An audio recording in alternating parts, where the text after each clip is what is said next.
Happy Saturday, everyone. Welcome back to the Wingy. We got a pretty good chunk of stuff to talk about today. Some random news, not a ton to get into, not one of our longest podcasts that we're ever going to see, but definitely enough news to come up here on a Saturday for a podcast, even though we were here on Monday night for a pretty big one as well.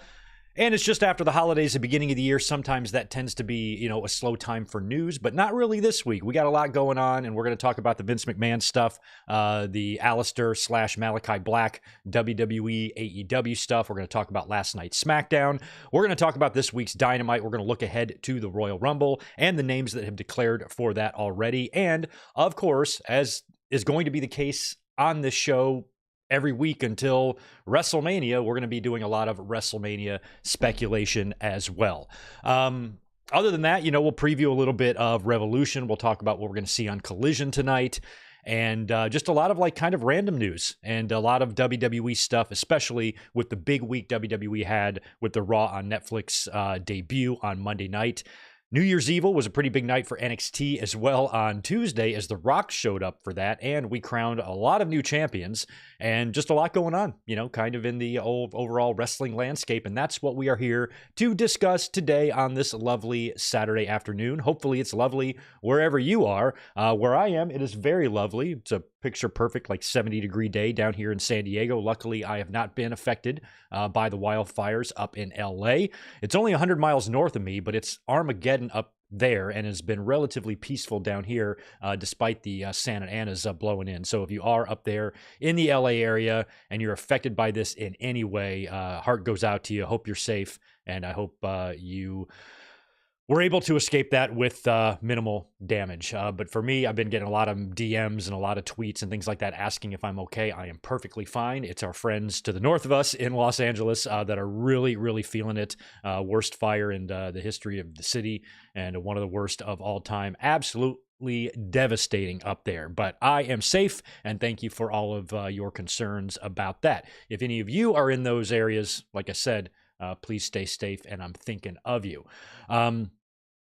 Going to do some shout outs here in a minute, and we'll talk about what to expect on the channel this weekend. We do have a big watch along planned for tomorrow night, Royal Rumble 2001.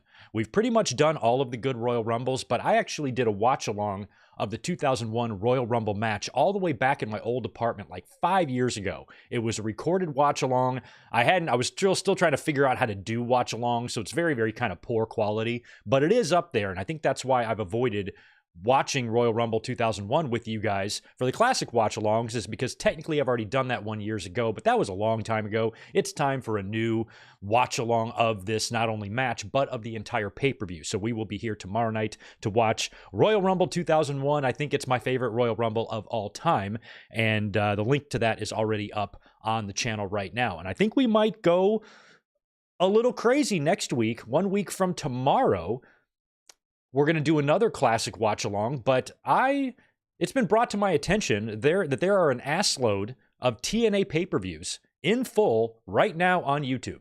So maybe, since we've already busted out so many Royal Rumbles, maybe we'll switch gears next week and we'll do a TNA pay-per-view, and instead of watching it on Peacock, we will watch it on YouTube. We will talk more about that tomorrow night during our classic watch-along as we can attempt to pin down or nail down a show to watch for next week. So we might change things up in the watch-along side of things. My plan was to also be here Monday night to do a watch-along for Raw week number 2 on Netflix. This past week, we were supposed to be here for a big fun watch-along, and my power went out at the very same moment that I started streaming. Literally, as soon as I hit the button, boom, power went out, and I missed the first 2 hours of the show. We came up here and caught the main event together and stuck around for a review. So my plan was to be up here on Monday night to watch Raw with you guys again, but I'm needed at work. So there will be no watch along for Raw on Monday night, but you'll probably hear from me Tuesday, and I'm currently off on Wednesday, so we might be up here for a post Dynamite show, something like that. So I will make up the Monday night with something else next week, so just stay tuned for that. That's pretty much all I have to share with you in terms of what to expect schedule-wise on the channel this week. In terms of today, I got another busy night at work tonight, so we got to kind of get into what we're going to get into here so I can wrap up this podcast and get out of here. But before we jump into the news, and I think we're going to start with Malakai Black, let's do some hellos, some pleasantries, and some quick shout outs. Good to see everybody in here in the chat already, about 100 or so of you. Do me a favor, smash that thumbs up button, subscribe if you are not yet already. If you are here from the Hogan video, welcome. My little Hogan short 2.5-minute clip that I pulled off of our Raw review went kind of viral. A lot of new subscribers, a lot of new followers over on social media too because of that video. If you are here, thank you, welcome. If you also hate Hulk Hogan, we can be bros. So thanks for being here. Thank you for subscribing, and I hope you stick around and enjoy what you see and hear on this channel. We do a lot of stuff, podcasts, watch-alongs, all sorts of stuff. It's a fun place to be. Good community. My listeners, my audience, my fans are the best. Let's say hello to what we got here. Rodrigo, Roddy K, Melissa, Mohammed, Red Raven Rucker, It's Me, Tatanani, Nick Musser, Amato's here. So is Martin Tomlinson, all sorts of friends, and Dan Price. Look at this lineup. We got William Cullen in the house as well. We've got Steve and Jacobson, Isaac, Barry, MK. Have you seen all of the Twitter posts about Brock returning at the Rumble? I'm sure that's likely. No, I have not seen any of those posts, but without knowing anything about it, I would assume that that might be because of the Vince McMahon news that dropped yesterday and due to the fans, most wrestling fans, extremely poor reading comprehension and the ability to understand things. And I saw a lot of people assuming that. I saw one person said, do I think Vince is going to come back now that he has been found innocent? That tells you all you need to know about the fans' ability to process information. They're not good at it. So I think that if there are Brock rumors, it's because fans have misinterpreted what the Vince McMahon news from yesterday exactly means. And that seems right in line with the way fans are. So I'm not expecting Brock to be in the Rumble, but, you know, Hulk Hogan is a piece of shit. And look what they did. Not only did they bring him out on Raw for him to get booed out of the building, but they partnered up with him in his shitty beer. So if they're going to bring Hogan out there and then partner up with him to sell his beer, anything is possible. I wouldn't put it past WWE. I just don't think they should be touching Brock because of what went down. That's just my opinion. But I don't think he should be brought back, but it's really hard to say for sure, you know, from a fan's perspective, if we would know that would happen or not, because look at who else they're bringing out there. So, I wouldn't put anything past him, but I hope the wrestling world is kind of done with Brock. Mike Rouse, good to see you. David Brown, Mark Simpson in the house as well. Damian Drain and Ramon Coffee. Are you all right, Greg? Yes, I'm all right, man. You're probably referring to the wildfires. I am doing just fine. But the wildfires here are an ongoing threat, even down here in San Diego. A bunch of them ripped through here in like 2007, right around the area, and just decimated this area that I live now. And there's always, you know, brush fires firing up, so we are just as much danger here in San Diego as they are up there in Los Angeles, but they just happen to be the ones that got hit this time. So it sucks, man. It sucks, and it's scary. Luke McAllister, thank you, my friend. Good to see you. Appreciate the $10. What's up, Greg? Have fun staying up between 1 and 4 a.m. watching Raw and on Netflix. Hulk Hogan's reception was so negative that even the closed captions picked up on it. Guess LA wasn't saying Borns, LO. Laugh my ass off. That's one cool thing about the Raw on Netflix debut is that, by the way, we're going to talk about their crazy rating that they drew. And these are global ratings. And the fact that there is now one place where everybody across the globe can watch Raw at the same time without having to rely on, you know, international cable systems and however else you're getting the show. Some parts of the country get the show 3 days later and it airs at 3 a.m. and it's edited. You know, all these different versions of Monday Night Raw, you know, internationally that get played in all of the other countries. Now that there's a Netflix, a global streaming app where everybody, no matter where you live, provided you have Netflix, you can watch Raw at the same time. Someone here in the States, someone, you know, in Japan, someone in Australia. That's really cool. And that, I think that's what all wrestling companies should strive to achieve, is to be able to have something like that. And that 4.9 million global views is huge. That's up 120% from what they're used to. But you would expect it to go up since, you know, Netflix is, you know, kind of the top streaming brand and it is available everywhere. And the fact that now we can all watch together is really awesome. And I'm happy for you, Luke, and I'm glad you enjoyed the show. Chris Ruth, what's up? Good to see you. We got Denny Downband, JJ Leg, Nicola in the house. Jay Lambo, not sure if I got you. Victor Colon, Michael Cuomo as well. We have Sefa Malik. TNA Unbreakable 2005 gets my vote. JJ Leg, we could watch that one, but of all of the TNA pay-per-views that I've seen, I've only seen a few, and that happens to be one that I'm pretty sure I did a review on. Barry, that was courtesy of you, right? Am I remembering that right from like 6 years ago or something like that? We have done an Unbreakable 05 review. I don't remember it now, so we could watch it. I think that's the show with is that the triple threat, like the Joe Daniels and maybe AJ or something like that? Triple threat. Heard good things about that show. We'll think about it this week. Ian Dunn is also here. Happy to see you in the house. Feel like I've missed a couple people here. T85. Zane G. How are you doing, my friend? You're in the middle of it, right? All good with you? Hope you are, man. I was thinking about you yesterday, actually, with all of these fires. Hope all is well in your hood, my friend. All right, let's get into some wrestling news. And let's start with this Malakai Black news. Or perhaps Aleister Black news. Rumors are always circulating regarding Malakai Black, but they started firing up again after Wednesday's Dynamite when Will Ospreay defeated Buddy Matthews in a fucking amazing opener.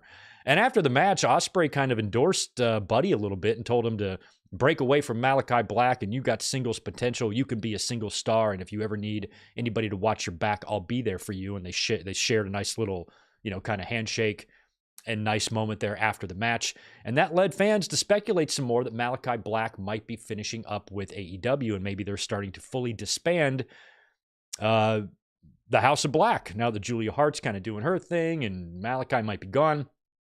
And we haven't seen Malakai show up on Instagram and debunk this whole thing like he did the last time fans started running their mouth about rumors and whatnot. So we don't really know what's going on there, but Fightful Select did have a little update on this, I think yesterday, where they said those that they spoke to in the company were of the belief that he was finishing up with AEW if he hadn't already. They did not clarify if he'd be appearing on TV again. Fightful Select reported that there were option years after 2024, and Tony Khan had previously noted that he had Malakai Black under contract until 2027. To be clear, we can't say definitively that Black's contract is up or that an option had been declined, picked up, or anything transactional. Black is still currently listed on AEW's official website, and he's booked for a match tonight for CCW. And January 11th, this date always sticks out to me because that was the first ever Monday Night Raw. I think January 11th, 1993. And 2 years ago today, I attended the January 11th Dynamite in the Kia Forum, one of the best live TV shows in AEW's history and one of the best I've ever seen live. Just great stuff. That was an amazing card. The return of Adam Cole, the best of 7 series. I think it was Danielson and Takeshita, Hangman and Mox. So many good matches that night. I had great seats. I have a review of that show up if you want to search it on my page. It was a hoot. So I'll kind of always remember January 11th as being kind of a good day.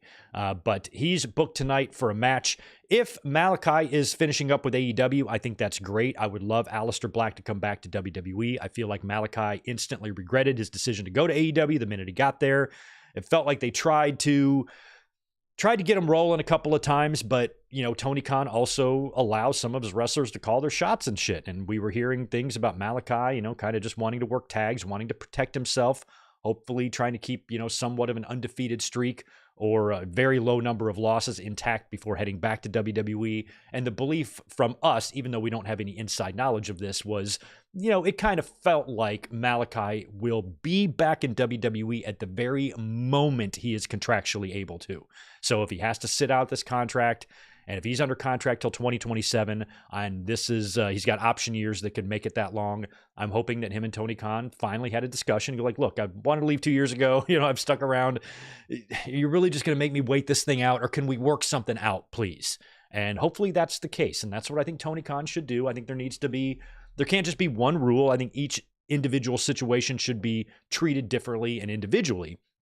But I think if you're in a situation where there's 3 years left on a guy's deal and he just wants out, his wife works in WWE, so it's just like at that point, if you're Tony Khan, what's the point of keeping him at that point, So I'm hoping that without having any knowledge of the situation, that maybe that's what has transpired here. It's up in 2024. Tony Khan can lock him up for another 3 years if he wants, or 2 years, or they've just worked out an agreement and Malakai can leave now. But I don't know. So if he is done and if he has finished up with the company and he's not going to come in to perhaps maybe put Buddy Matthews over or Brody King over on his way out or anything like that, and he's fully done, then that's great. Let's book Aleister Black in the Royal Rumble. And I think if he comes back, a lot of fans were talking yesterday, a lot of social media posts about if Malakai returns as Aleister Black, they cannot make a new theme for him. He's got to use that CFO's theme. That was a great theme. The entrance with the candles and the way he kind of raised up in that thing and appeared in front of the camera. His whole presentation was so awesome. And he was amazing in NXT. They brought him up to the main roster. They didn't even realize that he went undefeated for a full year. Plus, they had him stuck in a room for about a year as well. Didn't use him well at all. But Triple H sure as hell did. And Triple H is the one in charge now. So if I'm sitting in Malakai Black's shoes, I see very good opportunities over in WWE. And if Aleister Black comes back and he somehow comes face-to-face with Jacob Fatu, I might cream myself.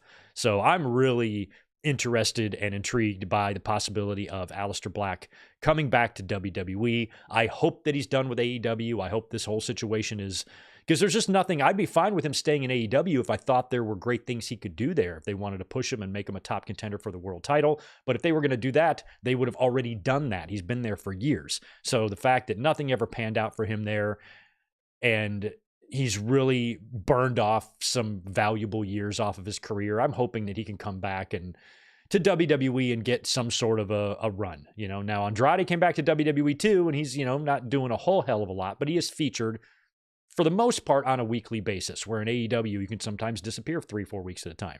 So more consistency, plus he'll be there with his spouse, and there can be a lot of fun things that they can do with Aleister Black in WWE, and especially with some of the dream matches you currently have sitting over there with someone like him, and even some return matches. So I personally, as a fan, hope that he's done, because I think seeing him in WWE would be a hell of a lot more fun and more interesting than for him to return to AEW and do the House of Black stuff, which just really hasn't done a whole heck of a lot. So whatever he's doing and whatever he decides or whatever's going on with him, I hope it's what he wants to do. If he turns back up in AEW or if he shows up in WWE, I want that to be his choice. If he shows up in WWE, it obviously will be his choice. If he's back in AEW, it may or may not be his choice. Whatever he does, I want him to be happy, and I want his career to flourish. I don't really care whose company initials are on the turnbuckle pads. I just want him to do well, and I want to enjoy seeing him. And unfortunately, House of Black, even though they had some moments, definitely had some moments, in their run, Malakai's overall run in AEW has been a large disappointment, I think, not only to fans, but to AEW and probably to him as well. So I think it's time to move on, go back to the Fed and have some fun. And maybe a Rumble appearance, you get him showing up in that Rumble and you play that song. Those fans are going to remember. They'll remember.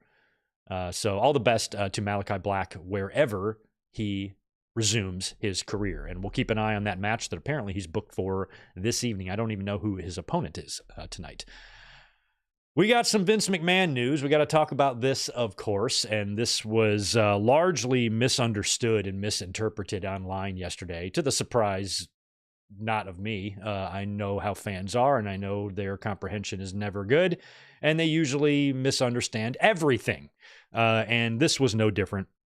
Vince McMahon, as announced yesterday, has settled the charges with the SEC, agreeing to pay $1.7 million to including $1.3 million back to WWE and then a $400,000 civil penalty. Now, to somebody like Vince McMahon, who is a billionaire and has just sold off a fuck ton of his WWE shares and has sold his company and is sitting on just a pile of money to the top of Everest, him paying out $1.7 million is like me or you paying out $27. It's nothing to him. This is not a punishment whatsoever. This is just him making good on the sketchy hush money bullshit that he was doing behind the scenes. Now, one of the reasons why you're seeing a lot of chatter online about Vince coming back, is WWE going to bring Brock back, is probably due to Vince McMahon's statement, which this dumb shit actually typed this out with a straight face. Well, actually, he probably didn't. Somebody did it for him. But when you read it, it's just like, I can't even put it into words.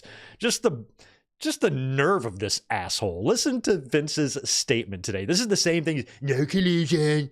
It's just the same shit. So this is what Vince's statement said today on social media that he released on Twitter and everywhere else. Quote, and I quote, "The case is closed. Today ends nearly 3 years of investigations by different governmental agencies. There has been a great deal of speculation about what exactly the government was investigating and what the outcome would be. As today's resolution shows, much of that speculation was misguided and misleading." Oh, really? In the end, there was never anything more to this sentence blows my mind. This is why we are electing the people that we are electing, is because they will say shit with a straight face like this and people will just gobble it up and slurp it up like fucking diarrhea. Listen to this. In the end, there was never anything more to this than, deep breath, minor accounting errors. I will repeat that. In the end, there was never anything more to this than minor accounting errors. These minor accounting errors that he's talking about is the hush money that he paid to several women that he was plugging in his headquarters. Minor accounting errors with no regard to some personal payments. Minor accounting errors with regard to some personal payments that I made several years ago while I was CEO of WWE. I'm thrilled that I can now put all of this behind me. Minor accounting errors with regard to some personal payments that I made several years ago. What were those personal payments, Vince? Can you give us some info on that? Can you shed some light on what that might have been? Oh, this is all the women that you were banging while you're a married man and sexually abusing and trafficking and all that disgusting shit, and you had to pay them to shut up, and you used company funds to do it, and the SEC found out and investigated your dumb ass, and now you've avoided some serious consequences by just paying back the money that you used to pay the hush money payments with, and pay a very small fine. A $400,000 fine for someone with Vince's money, like I said, is like me or you reaching in our wallet, pulling out $27 and handing it to somebody. That's all Vince spent. This horrific behavior of his, he was punished by having to pay $27. That's crazy. And the way Vince words this statement as if he's been vindicated. I'm innocent. And that's when I saw the one fan that asked me if Vince will come back now that he's been found innocent. I'm like, what are you guys reading? Where are you reading anything that there was a trial to even be found innocent in? Like, what the fuck? So this was just going to be, oh God, it's why Fox News does such good ratings. It's just because of, you can just say anything. And Vince is probably confidently sitting there thinking that I'm vindicated, case closed, putting it behind me. Bro, ain't nothing been put behind you yet. Nothing, because that doesn't really change anything. Vince is still being investigated. He's not done being investigated. So we've got the Southern District of New York continuing their criminal investigation, and that civil case filed by Janelle Grant ain't going away. As a matter of fact, Ann Callis, Janelle Grant's attorney, also issued a statement yesterday, which reads, and I quote, "During his time leading WWE, Vince McMahon acted as if the rules did not apply to him. And now we have confirmation that he repeatedly broke the law to cover up his horrifying behavior, including human trafficking. The SEC's charges prove that the NDA Vince McMahon coerced Miss Grant into signing violates the law, and therefore her case must be heard in court. While prosecutors for the Southern District of New York continue their criminal investigation, we look forward to bringing forward new evidence in our civil case about the sexual exploitation of Miss Grant endured by WWE's John Laurinaitis and Vince McMahon. So, and Callis ain't playing games. This isn't going anywhere. And this only settles one issue. These SEC charges are just one issue. The Southern District of New York is still investigating Vince. Now, if the feds put any charges, nothing's going to stick because of Trump. He can pardon Vince, but you cannot pardon a civil case. So the Janelle Grant stuff, Trump can't fix any of that for Vince. And nothing is really changed for him. Obviously he's tied up and figured out the hush money stuff, which he's acting like was some big misunderstanding, just misguided in a misunderstanding. These were accounting errors. You paid women who you had sex with money to keep quiet with company funds. That's not an accounting error. That's you being a piece of shit, is what that is. Not to mention what you did to these women, the exploitation, the abuse, the trafficking, all that stuff. And Vince McMahon releasing this statement as if he's now like he's OJ who's been acquitted or something. It's ridiculous. The text messages didn't go away. We've all seen them, Vince. You cannot, there's no way to worm your way out of that. Even if fans are dumb enough to believe that you paying this hush money was a accounting error, just like grabbing pussies as locker room talk, you're going to have people dumb enough to believe that, fine. But you are not going to be able to counter-defend the language used in those text messages. You can't pretend you didn't say it, nothing like that, because there's going to be proof. And that right there will just tell you all you need to know about Vince. We have these information. We have the receipts, bro. So if you're trying to pretend, maybe he's just trying to tell himself that paying women that he had sex with, hush money with company funds, is an accounting error. It's so fucking laughable. And it's a perfect illustration of how delusional powerful men are. Rich and powerful men and these billionaires are loaded with delusion. Complete and total delusion. They do not live a life like the rest of us do. And they have no concept of accountability, of consequences. They feel like they should be able to buy their way out of any problem. And unfortunately, in most cases, they end up fucking doing it. And that's why this world sucks. And Vince McMahon probably at the end of the day is still going to be disgraced. He is not going to come back to the WWE. This changes nothing. WWE's not going to be like, oh, Vince settled up his hush money. We can bring him back now. No, the hush money happened.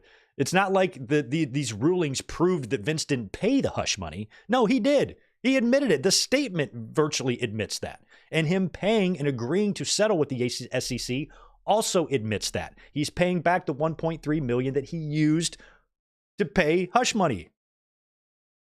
He's paying that back. That's an admission. Plus, he's paying a fine. So these are all things that he's done that because of his rich and powerful status, he's going to be able to clean up without seeing the inside of a jail cell, which sucks, but it's the way it is. Vince is an old sack of shit. Apparently he's going to be dead soon anyway, but apparently he has started a production company. I don't think for wrestling, but he's bought a studio. He's hired some employees. I don't know what the hell he's going to try to do here. I think Vince should take his billions and just go sit on his ass and enjoy doing nothing until he dies. But it sounds like he wants to keep working and keep doing stuff. He's so massively and laughably and jaw-droppingly out of touch. I don't know what the hell he thinks he could do in any sort of realm of entertainment or sports at all. But unless he just wants to attach his name to something. But who the fuck what? Yeah, it's delusion. It's delusion. The same Hogan's got the same type of delusion that people still want to see you. No, we don't. No, we don't. Stay the fuck away, Vince. Crawl in a hole and die. Go away, asshole. So anyway, that's the latest with Vince McMahon. He thinks he's been vindicated now because he repaid the company for the money that he used to pay off the women he was banging. And they have the Christian vote. That side. It's wild, isn't it? Anyway, here's the latest on Cody Rhodes and what he might be doing at WrestleMania. Now, there was a lot of talk on Monday night. We were here to do a review. And The Rock's appearance was a little strange to fans. Now, he came out and basically squashed all of his prior beefs, squashed everything with Cody, called him out. Cody was sitting in the front row, put him over, saw him backstage, hugged him, drank a shot of tequila with him. After all that shit they did last year with The Rock beating the hell out of Cody in front of his bus, talking shit about his mama while he was doing it, Cody's bloody. They teased the night after WrestleMania that maybe Cody and Rock is what we're going to see at WrestleMania 41 this year. And then everything we saw from The Rock on Monday night was kind of like, oh, maybe they're not going to do this. Now, a lot of fans pointed out that Monday's Raw Netflix debut really wasn't for us. That was a WWE infomercial to show, a large audience what it is we do. This is what we do. Notice Triple H is starting to say what we do a lot. So they wanted to show the world what they do. So they did, and a lot of what we saw on Monday might not necessarily be what we're going to see on future Mondays every week. This was a big global WWE advertisement for the rest of the world, is pretty much how Raw was set up. That's why we didn't see a lot of what we hoped we were going to see on Monday night, but we might start getting some fun stuff happening this week. So with The Rock squashing all of that on Monday night, that could be in part due to WWE just wanting to present a particular show for that particular audience, and The Rock is still going to return back to his final boss, or, he's really not going to be involved with WrestleMania. At this point, I kind of hope that he's not. I don't think we really need him. They want to do Rock versus Roman, fine. Even if they want to do Rock versus Cody, fine. But I don't particularly, as a fan, even need it. So I don't give a shit if The Rock is there or not. Rock always makes things better, but there's a lot of good things going on right now, and I think WWE can book a hell of a WrestleMania card without him. So if that is the case, we will see. Here's what Fightful Select said about the latest on Cody Rhodes versus The Rock.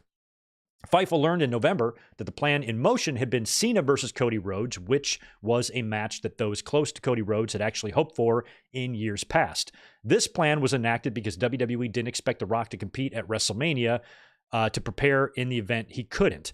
We'd reported a while back that Cody was at the Moana premiere and the two had filmed something. At the time, we were told it may never see the light of day and, quote, squash things between the two. When we followed up this week, we were told that it was the same vein of the way things played out on Raw. As of now, creative is under the impression that The Rock will not be wrestling at WrestleMania. They are fully aware things could change in the next 4 months. And that right there is what's been annoying the shit out of me and I've been complaining a lot about. They are fully aware that things could change in the next 4 months. No. They should plan WrestleMania without The Rock. And then if The Rock comes to them in the beginning of March and is like, I want a big match now, they should say, too late. Our card's booked. Next year it is, Dwayne. Sorry. Obviously, they're not going to say that. Rock holds too much power. But the fact that WWE creative is still, to this day, fully aware that things could creatively change is frustrating. So hopefully, whatever they do, Cody's got a lot of possibilities. Cody and John Cena would be fun. Cody and Roman Reigns would be fun, as they teased last night, which we will talk about in a minute. But sounds like Cody and Rock is a no-go for now, but that's really not news. We kind of have been feeling that way for the past several weeks. I think maybe what happened on Monday Night Raw kind of just solidified that a little bit more, since The Rock seemed to not be planting any sort of seeds for a WrestleMania match. If anything, he was squashing things. So we will see if that holds. He still came out of Bad Blood and did the thing with the fingers. There was still some cryptic stuff. So if he's going to show back up and reveal that this was some grand plan that we were all stupid enough to see, then great. But I think we should just plan on a WrestleMania without The Rock. Go do your Moana reshoots and leave us be. Guess who's up in AEW? JoJo Offerman, the widow of Bray Wyatt. Or I guess they married, or was she his girlfriend? No, they were married, right? I don't remember. But she's been spotted in AEW doing some announcing here or there. And it sounds like from those in AEW that she's expected to do more with the company. So that's great. I'm glad that she used to be an announcer. She announced for WWE. And her being there in AEW, it's kind of heartwarming that they're, kind of looking out for her a little bit too, because of everything they've done for Brody Lee's family. And one thing, the fans are morons. I saw a lot of shitty comments on social media about JoJo betraying WWE and all those. So those idiots are always going to exist. Those people aside, one thing that I do like that seems to normal people who aren't fucking crazy and lead empty lives and women flee from them like a burning building. The rest of us who aren't that way, we kind of come together with AEW and WWE because it feels like both companies, there's no company lines when it comes to Bray Wyatt and Brody Lee's family. Just at the Madison Square Garden house show or the holiday events, right? No, it was the Jacksonville one. I think it was the Jacksonville WWE live event. They had -1. They had a contracted AEW wrestler inside of a WWE ring where -1 Brody Jr. was in there doing something, I think, with Cody, right? They did something maybe to honor Bray Wyatt. I think it was Bray Wyatt and Brody's kids is what it was. That's what it was. Help me in the chat. What am I remembering here from a couple weeks ago? And I always thought it's just really heartwarming that, I didn't think WWE treated Luke Harper, the wrestler, well, but they've done well, like kind of honoring Brody's memory, being there for him, his family as well. And then, of course, Bray Wyatt just passing away and those two guys being very close and their families being close. And, the two companies, WWE and AEW, doing what they can for these two families is really, really heartwarming. And those are the type of things that should bring us together as wrestling fans, not split us apart, but that one section of the audience, that's missing a fucking frontal lobe or something, are all, how could she do that to WWE? Like, I don't know what the hell happened to these people to drop down a fucking escalator when they were born or something. I don't know. It's insane. But I found JoJo's appearances in AEW to be awesome. And I wish her the best. Why would you not wish this woman anything else other than the best? So best to her. Glad she's getting some announcing work in AEW, and hopefully she sticks around. Speaking of another woman who has been missed, Alexa Bliss has been rumored to be returning imminently. Reports of her return have been talked about for a few weeks, and she has been posting some social media posts, of herself with the Lily doll and some other things kind of teasing a return. So with Alexa Bliss, she hasn't been around in a couple years. She hasn't wrestled since 2022. And then before that, I think it was another year off or something like that. She had some surgery and all sorts of stuff going on with her. And now that she is on her way back, I'm wondering like where I would rather see her. Would I like to just see her be a surprise entrant in the Rumble? I mean, we get that a lot whenever somebody's coming back and there's a Rumble on the horizon. Oh, they're going to return at the Rumble, but we could see Charlotte in the Rumble, Becky in the Rumble. If those women come back as surprises, I don't know if there's even room for an Alexa Bliss surprise. What I think might be more fun is for her to get involved with the Wyatt Six. And I think backstage on Raw in recent weeks, we have seen a Lily doll placed here or there, right? So they might be teasing that, and we could see Alexa Bliss back on TV any day now. And I'm excited for that, to see what she does, how she looks, and if she still got it or not. There's some, a lot of new opponents for her. I think of like Liv Morgan and Tiffany Stratton even, women like that can be a lot of fun things for her to do. And especially with the Wyatt Six with Nikki Cross or Sister Abigail, if she gets involved there in some way. And some Alexa Bliss and Uncle Howdy stuff, might be interesting, could be fun. I think it would be more fun to see her do that than just be a surprise entrant in the Rumble. Everybody's a surprise entrant in the Rumble. Have her be a surprise somewhere else. That's what I say. Apparently, WWE is considering bringing Ric Flair back into the company for an appearance of some kind.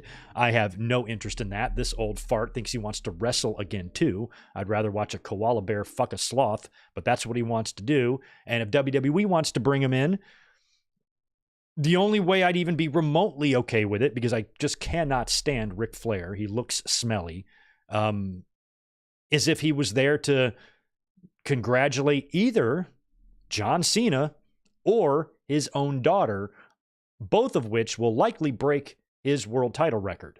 And John Cena, a lot of talk that he's actually going to hold a world title this year. If he does, that will make him a 17-time world champion, which will break Ric Flair's bullshit record of 16 world titles. Even that's kind of fabricated, it's still the record they go by, and John Cena will be breaking that this year if he wins another world championship. So if they're bringing Flair in to do a belt presentation or to congratulate the new record holder, for the old record holder to congratulate the new record holder, or for him to be there for his daughter, I suppose I'd be okay with it.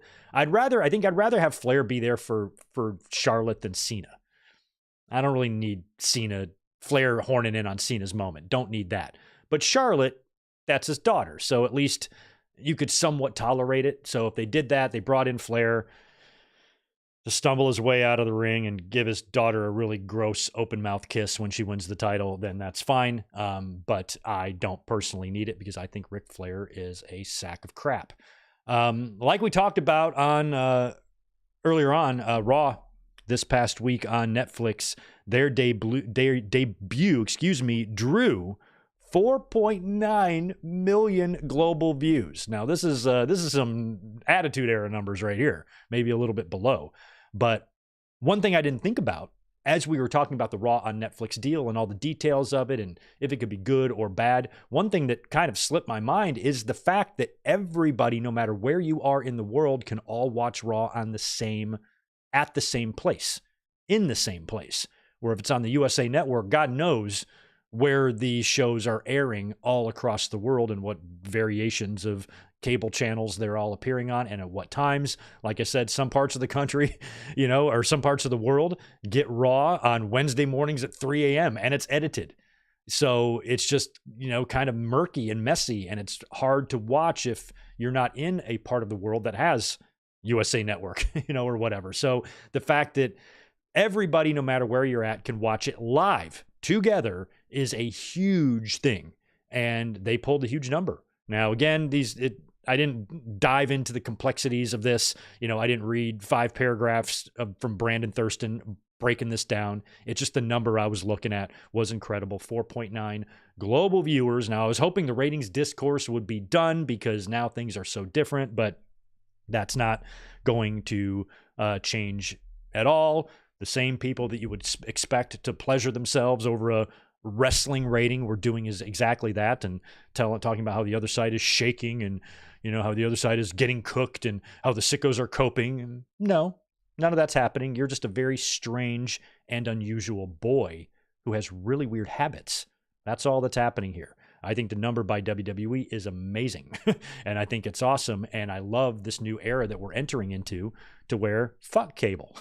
Let's just all watch it on streaming. That way, no matter where you're at in the world, we can watch it together. Now, they did get some numbers in from Netflix. AEW didn't really get anything from Max. They pulled in about 600,000, a little bit more than that, I think, for Dynamite on TBS, but no Max numbers have come in. So if there's a way to get those numbers, I don't know. I don't know what the final AEW rating will be. It'll probably be over 1 million in that regard, but shit, still, compared to WWE, they have got the bigger platform.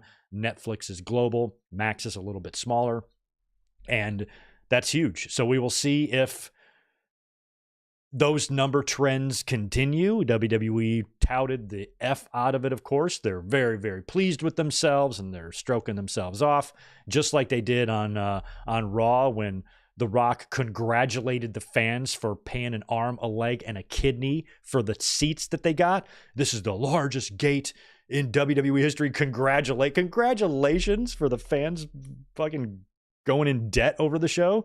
I cannot believe that they congratulate themselves for their record-setting price gouging. God, the fucking nerve of this company. And then the fans cheer like they've accomplished something. My God.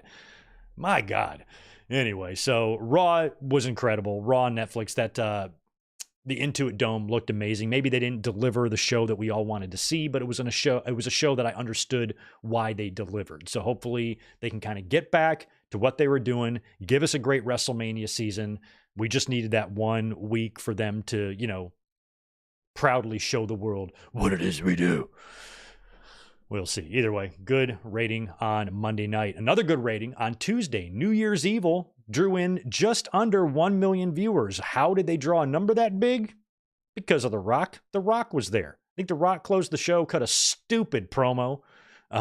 It's pointless. He was also backstage with his daughter and ran into Ethan Page. So The Rock being there was very cool and probably very cool for the talent. And he's definitely why they pulled a rating like that. But also, we crowned some new champions. Julia defeated Roxanne Perez to win the NXT Women's title, and Oba Femi pinned Trick Williams. It was a triple threat match, him and Trick and Eddie Thorpe, to win the AEW Men's Championship. We also had Stephanie Vaquer winning a number 1 contenders match. She's the new number 1 contender for the North American Championship. And she will win that. Whenever that championship match happens, I'm predicting, even though I don't even watch NXT, that Stephanie will win that championship. Abso-fucking-lutely she will. Also, Lexis King won the Heritage Cup. So look at Pillman Jr. getting some wins in NXT. Another interesting note about NXT this week, Corey Graves was there. Corey Graves sat in on commentary, joined, I think it's Vic Joseph and Booker T. And now on Raw, we have Michael Cole and Pat McAfee. On SmackDown, it's Joe Tessitore and Wade Barrett. And no Corey Graves. Curious the story on that. Is it just time for Corey to take a back seat for a little while? Is McAfee going to be on Raw for 9 months or 8 months until football season starts again? And then Corey Graves comes back? If I'm Corey Graves, I'm probably pretty upset about that. If I've been demoted for 8 months to make room for McAfee, what I think would be cool here, is if maybe this was the beginning. This is what they used to ignite maybe a feud between the two. Didn't we hear that Graves might be able to make an in-ring return or something? And Graves and McAfee might be an interesting match. Maybe the match wouldn't be good. I don't know. Graves hasn't been in the ring in a while. But that could, maybe they're planting a seed for like a WrestleMania thing between the two.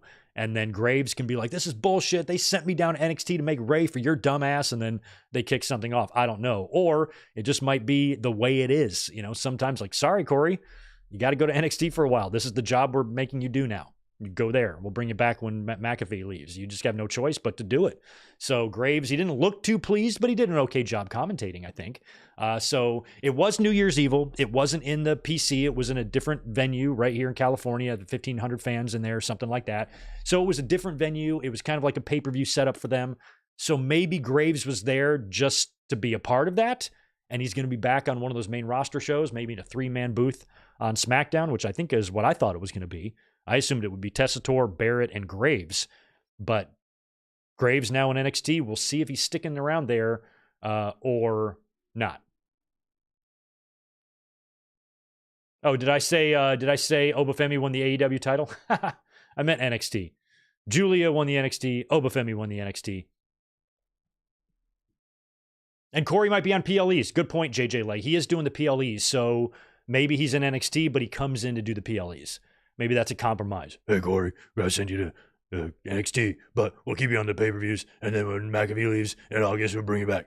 Maybe a conversation like that happened with him and Triple H.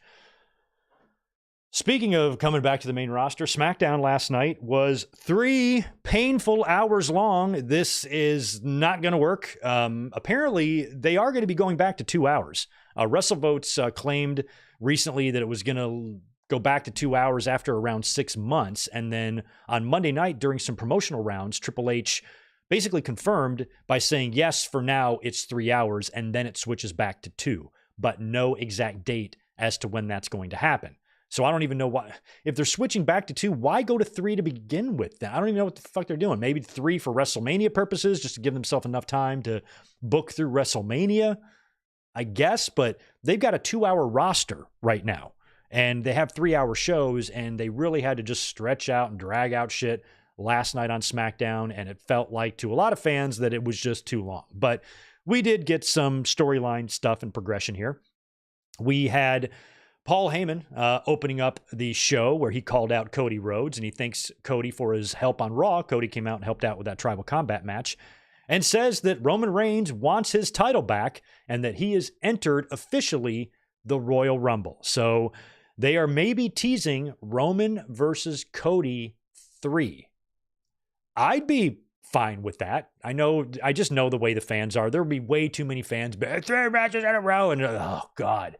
So it's like, even though I'd personally be fine with Cody and Roman going for the 3rd match once and for all to determine who's the best between the two, I'd be into that. I just think the way the fans are programmed to complain that it would be just too much, they'd be insufferable, and it would just drive me nuts. So it's probably best we don't do that, but they at least are teasing that that is a possibility. And depending on what CM Punk does, I was thinking that he was going to be facing Gunther at the Royal Rumble. If they don't put any of that together on Monday night in 2 days, then that's probably not going to happen.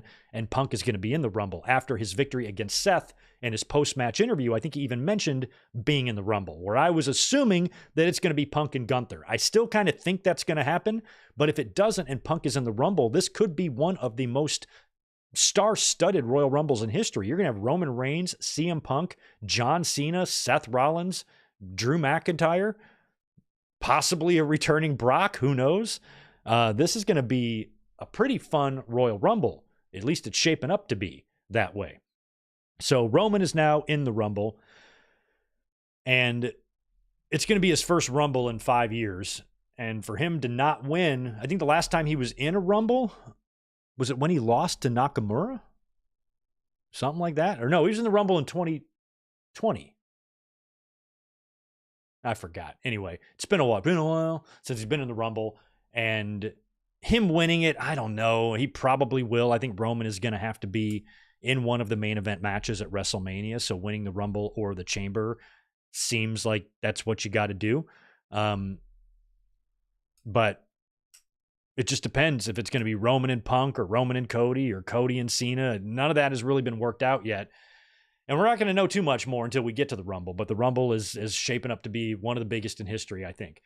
So before Cody can really respond to Paul Heyman, Kevin Owens shows up in the crowd, and then Cody immediately chases after him. Tama Tonga and Jacob Fatu then show up. They corner Paul Heyman in the ring. Jimmy Uso comes out to make the save for Heyman, but Jacob takes out Jimmy after no-selling a couple of chair shots from him. And then Cody comes back. Jacob and Cody brawl, and Cody knocks Jacob outside the ring. And then backstage, Aldis is trying to shove the Bloodline out the door, and Jacob does not want to leave. He's threatening the security guards, and then LA Knight shows up and knocks Jacob Fatu in the face, kicks him out the door. Get your ass out of here, yeah! And then goes to the ring because he's got a match later on tonight. We had Chelsea Green defeated Mi Chin. Their issue is not over yet, but it's fun to see Chelsea retain the title. She is so great, and I'm really liking the little mini feud she's had here with Mi Chin that's spanned several months now. Los Garza, got a win over Pretty Deadly. And then LA Knight had a chance to win back his United States Championship, but because he interjected himself into the Bloodline's exit, they showed up here. This match is ruled a no contest when the Bloodline attacks LA Knight. So we'll see if he gets yet another shot at the U.S. title. Maybe they do a Rumble match between him and Nakamura. I don't even know if the plan is to have Knight regain, or if maybe he's going to do something else. Who the fuck is the Intercontinental Champion right now? Maybe he goes to Raw and challenges Breaker or something. I don't know. But they're going to have another match at some point since this one was a no contest. So we will see if LA Knight wins back his United States title. The Motor City Machine Guns had a good win last night as well, defeating A-Town Down. Pretty fun match. I enjoyed it. And we had Tiffany Stratton, brand new SmackDown Women's Champion WWE Women's Champion, who won the title on SmackDown last week in one of the best Money in the Bank cash-ins we've ever seen. Very, very cool stuff. She's out there now to kind of celebrate. She's interrupted by Nia Jax, who calls her a little shit or something like that. And it's one of those segments, these formulaic segments where everybody comes out. Then it's Naomi, then it's Bayley, then it's Bianca. They all want shots at the title. That then leads to a number one contenders match, which is next. Fatal four-way, Bayley, Naomi, Nia Jax, and Bianca Belair. Bayley gets the win, pinning Naomi with the rose plant. She is the new number one contender to Tiffany Stratton's championship, which probably means she's just going to be the first person to lose to Tiffany, because I can't see her immediately coughing that thing up to Bayley. So we'll see if Tiffany and Bayley is a Rumble match or if they just bust that on TV. With SmackDown being 3 hours, they should just bust that on TV. In the main event, we saw the Bloodline defeating Cody Rhodes and Jimmy Uso. The Bloodline, incidentally, is Tama Tonga and Jacob Fatu. Owens came back out, of course. Him and Cody wind up battling into the crowd. That leaves Jimmy in the ring all alone. Jacob winds up pinning Jimmy Uso, getting the win for the Bloodline. And then Cody Rhodes and Owens in the crowd end up like tackling each other through a table, really kind of messy looking table bump, not great. And that's kind of how the show ended last night. So SmackDown, not bad. The Heyman and Cody stuff was interesting. The main event was fine. Motor City Machine Guns are hitting their stride. We had two championship matches on the show. So it's not like it was all bad. It's just, this is not a 3-hour show. And I'm glad that I worked last night, because I would not have wanted to sit here on a Friday night and watch 3 hours of this bullshit. I just watched the highlights and made it easier for myself. So sounds like these 3-hour shows on a Friday night are kind of a chore. We will see how they hold up, and if WWE with this transfer window crap can help out SmackDown a little bit to give them some star power for these 3-hour shows. Thank you. Thank you, Ryan Adams. Number one, for the $50 super chat, which I'll answer in a second, and for confirming that Bayley versus Tiffany is next week. I didn't catch that when I was doing my Cliff's Notes version of the SmackDown results. Let me also thank, where'd you go? I lost you. There you are. Jay Boba, thank you for the $5. Raw was a perfect example of tribalism in which WWE apologists blamed fans for having high expectations when WWE told us to expect WrestleMania-like. Yeah, well, tribalism is always a problem. Blaming the fans for having high... Yeah, there's the chatter is coma-inducing when you read it online. Sometimes you're like, what in the hell? What's going on in the noodle there? What's missing? What chunks? What chunks are missing in there, because something ain't working. But Ryan Adams has dropped in a very generous $50 super chat there. Thank you for that, my friend. Roman has been the final 2 in 5 of the 6 last appearances. I think I knew that. So he's been in the final 2 in 5 of 6 appearances. 2014, eliminated by Batista. 1 in 15, final 3 in 16, eliminated by Triple H. That's right. 2017, eliminated by Orton. 2018 by Nakamura, missed 2019, and eliminated by Drew in 2020. That's right. So, yeah, Drew and Nakamura both tossed Roman out last. And then Drew eliminated Brock that year, too, in the 2020 Rumble, didn't he? So, yeah, Roman has only won one of these then, right? Yeah. That's right. He's been a final 2 in 5 of 6. Holy shit. That's nuts. So, it feels like Roman, quite frankly, is due for a win, and it would be the 10-year anniversary of his previous win when he was booed out of the building worse than Hulk Hogan on Raw back in 2015, that Philly show. Remember the night after it was snowed out and they did Raw from the headquarters? That was so crazy. That was so crazy back then.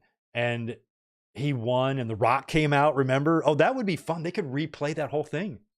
A 10-year anniversary, have Roman win the Rumble, and then The Rock comes out, just like he did in 2015, to celebrate and raise his hand, but only this time maybe he turns on him.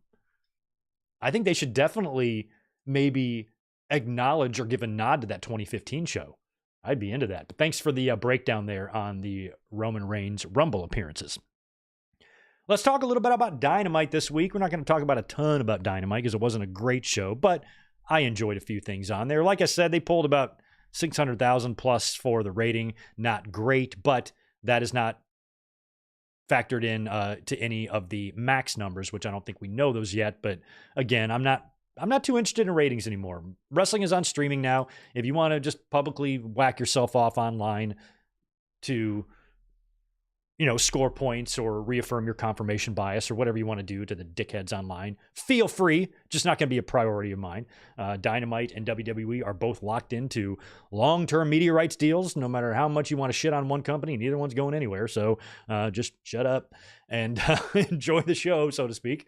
But Dynamite had a banger of an opener, man. Will Ospreay defeating Buddy Matthews in a super fun match. And what I liked about this is that after the match, Ospreay, he eliminates and pins Buddy Matthews after just a gnarly hidden blade, and then gets on the mic and puts him over. Dude, you're a tough competitor. You're fucking awesome. You've got singles potential. You can be a superstar. You need to dump the House of Black and move on your own and get rid of Malakai, all that stuff. And the two had a handshake and shared a nice moment. Show respect there. Really like that. And Ospreay offered to have Buddy's back. So if this is the beginning of, maybe the House of Black disbanding, Buddy Matthews becoming his own single star. Don't know if he'll tie up any loose ends with Brody King or not, or if they'll become a tag team. But Buddy and Ospreay, having a little bromance there could lead to some fun stuff. We will see. Either way, that was a fun as hell match, and I enjoyed the hell out of it. We had a private party promo up on the stage where they've got some champagne and whatnot, and they are interrupted by the Hurt Syndicate. So what this told me was that, oh shit, Tony Khan's like, hey, I got these badasses on my roster. They need to be golden. We need some gold around them. I know just the guys to give it to them. Private party. So the Hurt Syndicate come out to act like they're there to toast and celebrate with the private party, but all they were there to do was to toast themselves as the team that's going to be taking the tag team championships off of private party. So whenever those two guys are unfortunate enough to have to step in between the ropes with Bobby Lashley and Shelton Benjamin, they better hope that they walk out there with their lives, much less the AEW championship. So when that match happens, Bobby Lashley and Shelton Benjamin will be tag team champions. I'm fine with that. Right after that, Lashley then went to the ring to have a match with Mark Briscoe. That's just a match I never would have thought I'd ever see. And it was fun. Lashley beat Briscoe, of course, with the Hurt Lock. After the match, they continued the attack because Shelton's there, so is MVP. They continue the attack on Mark Briscoe until Private Party shows up with chairs to run him off. So I don't think that match is scheduled for Maximum Carnage unless they add it this week, because I don't think that's something you can wait until Revolution to do. So that's probably going to be a TV match whenever that goes down. The Casino Gauntlet also took place on Wednesday night. We had pretty good cast of characters here. I think it was 11 competitors. It was Jay White, Hangman Page, Wheeler Yuta, Ricochet, Adam Cole, Daniel Garcia, Powerhouse Hobbs, Roderick Strong, Lance Archer, Kyle O'Reilly, and Double J, Jeff Jarrett. And this was won by Powerhouse Hobbs. He won coming in at the number 7 spot, got a win pinning Kyle O'Reilly after a spine buster. And after the match, it was pretty funny. He had a backstage interview with Renee, of all people, and he says he's going to make Mox his bitch. All right, Renee just kind of had a little look on her face, which was pretty fun. So one of the people in that Casino Gauntlet was Jeff Jarrett. And Jeff Jarrett, the week before, had done that little Mark Henry fake retirement thing and announced that he wanted to have another crack, another run at a world championship. And so now he's interviewed after the Casino Gauntlet by Ian Riccaboni, who was on commentary, who I love, by the way. More of him, please. And he was in the ring with Ian, and Jeff, of course, starts, wondering if he can climb the mountain again. He climbed a lot of mountains in TNA, right? That King of the Mountain thing or whatever that he always won, it seems like. So he's talking about climbing the mountain again. And that's when he's interrupted by Jeff Jarrett. And Jarrett comes out, and at first I'm like, oh God, is this what MJF has been reduced to? That's what a lot of people were saying online. Oh my God, the MJF is now working with Jeff Jarrett. They've got him in segments with Jeff Jarrett. Now, granted, none of this Jeff Jarrett stuff really interests me. I don't really need it, but I'm not looking at this as like a step down for MJF in terms of what he's doing on TV. This seems like once MJF got out there and started talking, this is right up MJF's alley. This is exactly something that his character would do. MJF comes out and says that he wants his Triple B back. And then he reveals that new AEW contract that Jeff Jarrett signed was only for 1 year, because 1 year is all that professional wrestling feels like Jeff Jarrett has left. And Jarrett says, you're not going to be able to win the world championship. You're not going to be able to do that. You're going to lose, or whatever he said. And basically winds up proposing that he helps Jeff Jarrett win the title. I will help you win that world championship, Jeff Jarrett. And I will help you become world champion on one condition, that when you win the title, I get the first title shot. And that's really smart, because MJF in the promo, in his own promo, was saying how it's complicated at the top, the world championship that Dictator Moxley is holding, and there's a lot going on at the top, and it's crowded. So he sees like an easier path here. If Jarrett wants to get the championship, MJF can try to do whatever he can to help Jarrett win the title. And then if Jarrett comes up with the title, MJF has got to be thinking that's got to be easy pickings for him. And when he faces Jeff Jarrett, he can make quick work of Jeff and win the title easily, instead of having to win it difficultly, possibly risking your life to do so to take it away from the Death Riders. Jeff Jarrett is a much easier and smoother path for somebody like MJF. So we will see if anything here materializes. I don't want this angle to happen. I I understand the motivations of MJF. This makes sense for his character, but it's not something I want to see. I don't want to see MJF help Jeff Jarrett win the championship. I need more Mox and Swerve and stuff like that, and Hangman and all that stuff. I'm not really into this idea, but the idea itself, judged in a vacuum, does make a lot of sense for who MJF is as a character. Looking for the shortcuts, get as much, gain as much as you can with doing as little work possible. And I think that's what he's trying to do here with Jeff Jarrett. So before they become opponents, they will become MJF and they'll become a team. However, Jeff Jarrett declines Max's offer and, just walks away, tells him to fuck off or whatever. So we'll see if they continue this. Maybe Jarrett is going to start to realize that he's got no choice. If he wants to be champion one more time, he's going to have to team with Max or accept Max's offer. We'll see if that goes anywhere. But wherever it goes, even though I usually have no problem with the retiring legend winning one more championship, we're going to see that probably in WWE this year with John Cena. Jeff Jarrett's just a little bit too old, and he wasn't a legend. He didn't have legendary status enough for a run like this. I don't look at him as a Flair or a Cena or a guy of that caliber. I just don't, never have. So I'm hoping he has a nice little fun run because Jarrett was a pleasant surprise coming into the company and doing stuff. He was way more entertaining than I thought he would be when he came into AEW. So I changed my tune on him, and I'm fine with him being there and being on TV and even having some matches and whatnot, but not the World Championship. Just no. Then we have a Cope promo. The Copester, the Cope Meister, big time Copey Jam comes out there and he calls out Jon Moxley and he talks about breaking his neck versus Eddie Guerrero and breaking his leg versus Malakai Black and still winning those matches, and says that he can't forgive them for attacking FTR because they are his good friends. And then the Death Riders come out. They start making their way through the crowd. Right when they get to the barricade, they are attacked, or Claudio and Yuta are attacked from behind by the Death Riders, who shove Moxley then over the barricade right where Edge is waiting, around Cope, and then Cope starts taking it to Moxley in the ring, beating the shit out of him until Pac shows up. Marina Shafir shows up first, kind of distracts Cope, and then he's attacked by Pac. Death Riders eliminate FTR. They are all now surrounding Cope in the ring. Moxley pulls out the plastic bag and is about to suffocate Cope until Powerhouse Hobbs, who won the gauntlet and is going to face Moxley next week at not Capital Carnage, but Maximum Carnage. He's going to face Mox next week at Capital Carnage. He comes out to run off the Death Riders. And I really like Powerhouse Hobbs. He's not going to win the championship next week, but I was bummed that he didn't win the title from Takeshita at World's End. But I'm just a big fan of just meaty men. Crop that out and put it on social media.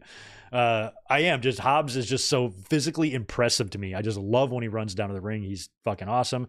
Don't think he's going to win the championship on Wednesday, but he's getting a title shot. Hopefully he won't be buried or anything like that. I doubt he will be. It's going to be probably an overbooked mess. The whole thing at the top right now is like that because you've got Hobbs is the number one contender, but Cope is targeting Moxley, but Cope is also kind of feuding with Jericho right now as Rated FTR is feuding with the Learning Tree. A lot of stuff is like kind of bleeding into each other, and that's not always bad, but sometimes it's too much. Sometimes I like it when storylines overlap. Sometimes it gives off the impression that you can't keep track of who's feuding with who here, and that's kind of what this is doing a little bit. So I feel like there's going to be a balance there. I like when things run together. I like that on Raw too, when one segment just runs into the next. That stuff's cool. It's it's fluent, and it's just gives a nice flow to TV and whatnot. But sometimes it can have you feeling like you're turning your head, not sure which way you're supposed to look. And some of that is giving off those vibes to me in AEW right now. Plus, the Death Riders angle is shit. God, I was so excited for it at first because back in September or October, it felt big. It felt big. It was given off. I'm like, oh, they got something big here. And I think a lot of us were thinking Shane McMahon. That never happened. Now I just want this thing to end. Not interested in it anymore. Darby needs to come back, beat Mox, and end all this bullshit and try something else. We also had a number one spot in next week's women's Casino Gauntlet on the line in a triple threat or a three-way between Chris Statlander, Willow Nightingale, and Toni Storm. This one was all kinds of fun. Statlander pinned Storm with her finisher. to get that number one spot next week. And then backstage, Tony is interviewed with Renee, and Tony is just dejected. And she said that she gave it her best, but it just can't be Tony time all the time. And Willow and Stat are great competitors, and they're going to do great in the gauntlet match, just still playing the role. And I really am loving this Tony Storm because they're still making you not totally sure what she's doing. I'm of the belief that this is a performance. This is timeless Tony Storm performing as Tony Time, Tony Storm. And this is all to take her taking the long way to get that revenge on Mariah May. Or it could be that she's having some major mental displacement issues in her head and she actually is crazy. And we got to institutionalize this girl. Don't know yet, but I'm leaning towards believing that this is timeless Tony performing this role. That's going to be fun when that reveal happens. Show closed with Kenny Omega returning, cutting his promo after his amazing match at Wrestle Dynasty with Gabe Kidd. My God, I didn't order Wrestle Dynasty, but some angel on social media posted the entire match, and it stayed up for a full day without those psychos in New Japan, not only not taking it down, but bombing this poor kid's house. I was able to see it. It was fucking great. Kenny hadn't missed a step.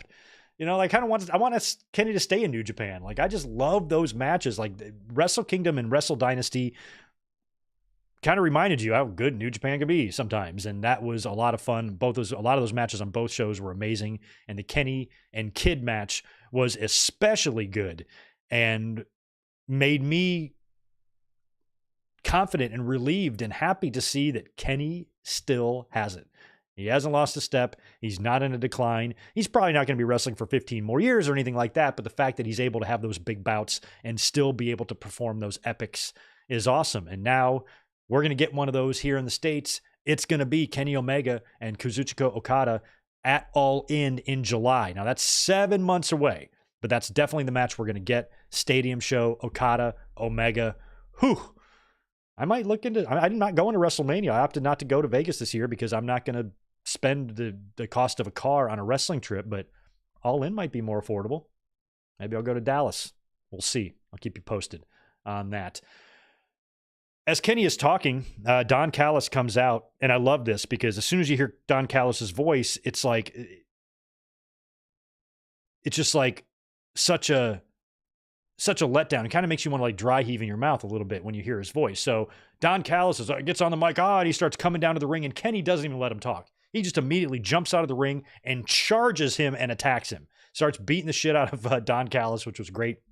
But he's then stopped by Brian Cage and Lance Archer and Kyle Fletcher, who come out and attack Kenny. And then Ospreay comes out and makes the save and has a nice little moment there with Kenny Omega, Ospreay and Kenny. That was good. Overall, I thought Dynamite was a good show, but it's kind of, in form with what AEW has been doing lately, which isn't great, but still found good wrestling on there. Loved the Tony Storm match. Really loved Buddy Matthews and Will Ospreay. The Kenny promo was nice.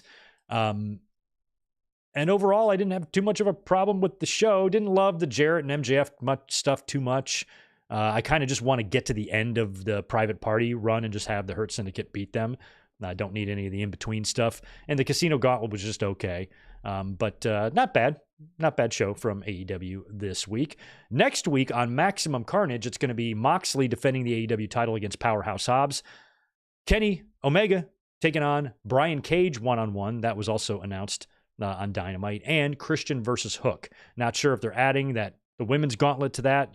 If that's where it is or not, probably is, not sure. And then tonight on Collision, which goes live in about an hour or so, it's going to be Cope versus Big Bill, Dax versus Chris Jericho, and Hot Girl Graps, Mariah May versus Harley Cameron. This was set up on Dynamite in a really fun backstage interview with these two fucking babes. And they're going to be wrestling each other tonight on Collision.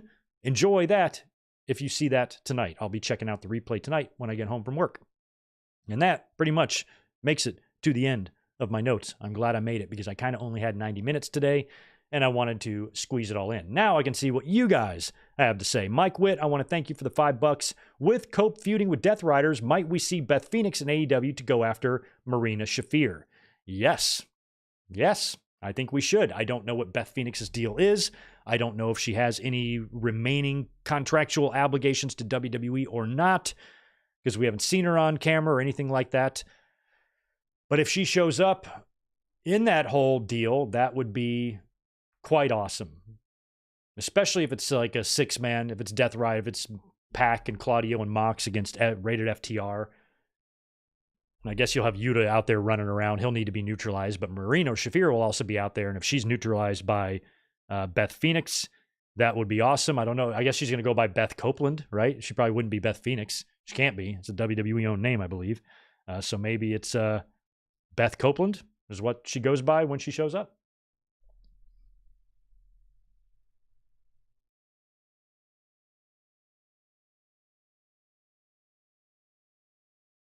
Hey, I want to thank Mike Witt for $10 up here. I almost missed that one, Mike. Thanks. Happy Saturday. I would not mind Roman winning, but I do not want Cody Roman 3. I'm still thinking Rock Paul turns on Roman, costing him the title.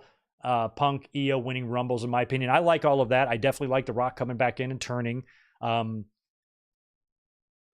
turning on Roman, I don't know how that's going to work, though, with Heyman. Nobody really liked him with the old bloodline, and Rock wouldn't stick around long term for Paul unless Paul takes a step back and is less on TV now. And I will say this, Paul Heyman is looking very large, dangerously, unhealthily large, Paul Bearer large, I think. And I just think Heyman needs to take care of himself better. Just side note there.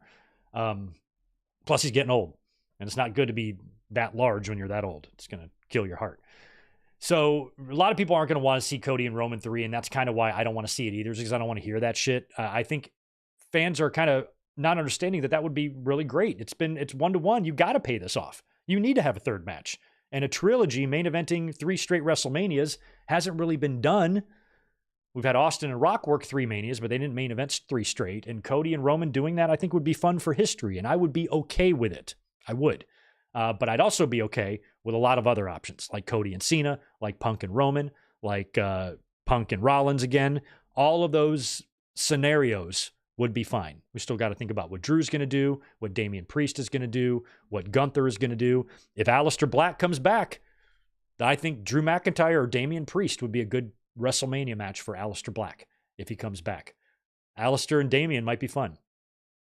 Maybe Aleister forms the Judgment Day or is the leader now. I don't know. Shit, they could do a whole bunch of stuff. So the sky is the limit. You know what I mean? Anywho, I have got a massively busy night at work tonight. I got to head out of here a little bit early, so I'm sorry for that. It's only a 90-minute podder today, just a quick wingy, but I wanted to come up and talk about these things. Sorry if I cut it a little bit short, but I got a big night ahead of me. And then I'm off tomorrow, and we'll be here, like I said, to watch Royal Rumble 2001. Later on tonight when I get home, I will push the audio to this podcast out to the podcast feed. If you'd like to listen on the podcast sites, that will be available. And thank you so much for hanging out with us this afternoon. It's always a pleasure. Good to see the Juliet and Max Pokebro. I'm not sure if I said hello to you guys early or this in the episode when I was doing the shout outs. Thank you for being here. And thank you to everyone else for hanging out on this Saturday afternoon. Enjoy Collision tonight. Enjoy your Saturday night. Don't get into too much trouble. And join us tomorrow for Royal Rumble 2001. It's going to be a hoot. I need to kick back and drink a frosty beverage and watch some wrestling with you guys. It's been a busy week. I'm looking forward to it. Have a good rest of your night. Catch you tomorrow. Peace.